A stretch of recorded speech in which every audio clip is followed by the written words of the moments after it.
दोस्तों, क्या आपको पता है कि सिर्फ 10% लोग ही मेरे चैनल को सब्सक्राइब करते हैं, जबकि मैं इतने मेहनत से आपके लिए हर रोज नए हॉरर स्टोरी लाता हूं। तो आपसे उम्मीद है कि आप जरूर सब्सक्राइब करोगे और डर की डगर में हमारे साथी बन जाओगे। नहीं तो कौन जानता है अगली रात कौन आपके दरवाजे पर दस्तक देगा। तो चलो बढ़ते हैं कहानी की तरफ। कहते हैं पहाड़ों में एक सुकून होता है, लेकिन कभी कभी इन्हीं पहाड़ों में छिपे होते हैं कुछ अधूरे किस्से, कुछ अधूरी रूहें। रचना, एक अकेली माँ, सालों बाद शिमला लौटी थी। बरसों पहले उसने इस जगह को छोड़ दिया था, अपने अतीत, अपने दुख और अपने गहरे जख्मों को दफन करने के लिए। पर आज वो फिर लौटी है, अपनी 13 साल की बेटी कियारा के साथ। मम्मा, ये हमारा नया घर है? कियारा ने मासूमियत से पूछा। रचना ने मुस्कुराकर सिर हिलाया, लेकिन उसकी आंखों में कुछ छुपा हुआ था। एक डर, एक अतीत, एक नाम, अनय। कियारा डाउन सिंड्रोम से ग्रसित थी। मासूम, धीमी आवाज में बोलने वाली, लेकिन उसकी मुस्कान में जादू था। अगले दिन सेंट थॉमस गर्ल्स स्कूल में उसका पहला दिन था। 3 लड़के, शुभम, हार्दिक और युवराज, उसका मजाक उड़ाते हैं। उसकी स्केच बुक चुराकर फाड़ देते हैं। टीचर उसे डांट देती है। ब्रेक में अकेले बैठी कियारा को अपने बैग पर वही स्केच बुक मिली। न सिर्फ पूरी, बल्कि उसमें समुंदर की सुंदर ड्राइंग बनी थी और नीचे लिखा था, अनय और कियारा। अगले दिन ड्राइंग टीचर, जो उसे नीचा दिखाती थी, का सारा एग्जाम मटेरियल गायब हो गया और वो स्कूल से निकाल दी गई। कोई था जो कियारा की मदद कर रहा था। अब कियारा के साथ कुछ बदला बदला सा था। हर वो जो उसका बुरा करता, उसके साथ कुछ अजीब होने लगता। शुभम, हार्दिक और युवराज ने एक दिन उसे स्टोर रूम में बंद कर दिया। अंधेरे में उसे किसी ने हाथ पकड़कर बाहर निकाला।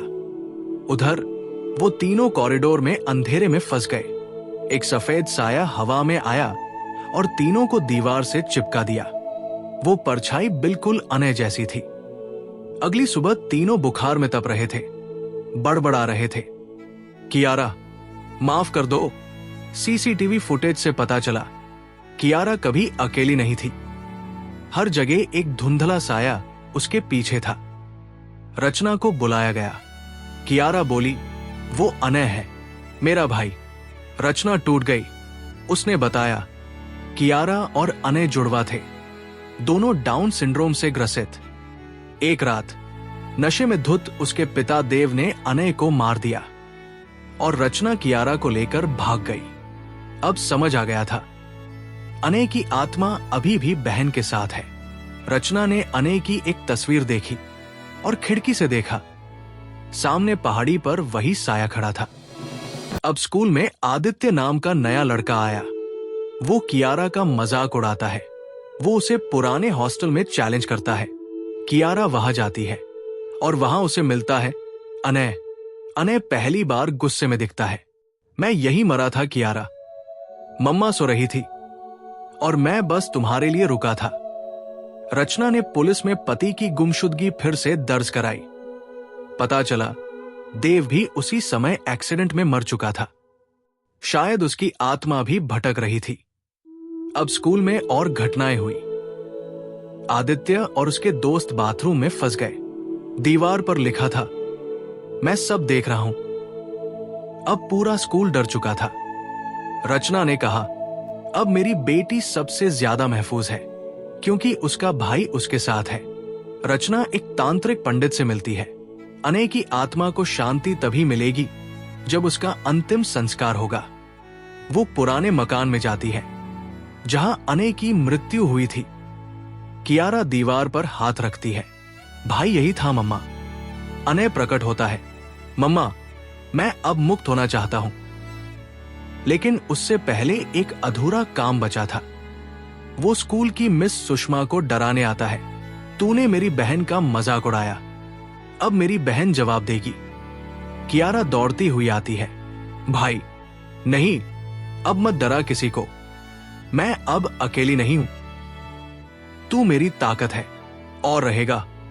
अनय की आत्मा शांत हो गई, वो रोशनी में विलीन हो गया। कियारा स्कूल में अब सबसे प्यारी बच्ची थी। उसके नाम पर आर्ट एग्जीबिशन लगी, कियारा और उसके रंग। रचना अब स्पेशल बच्चों को पढ़ाती थी। कभी कभी हवा से उड़ता एक पत्ता उसकी गोद में गिरता, जिस पर लिखा होता, अनय, अंतिम संदेश। सच्चा प्यार ना समय देखता है, ना शरीर, ना दुनिया। वो साया बनकर भी तुम्हारे साथ रहता है, जैसे अनय अपनी बहन कियारा के साथ। हमेशा। कहानी अगर आपको पसंद आई हो तो वीडियो को लाइक करें और चैनल को सब्सक्राइब करना न भूलें। हम फिर लौटेंगे एक और नई डरावनी कहानी के साथ।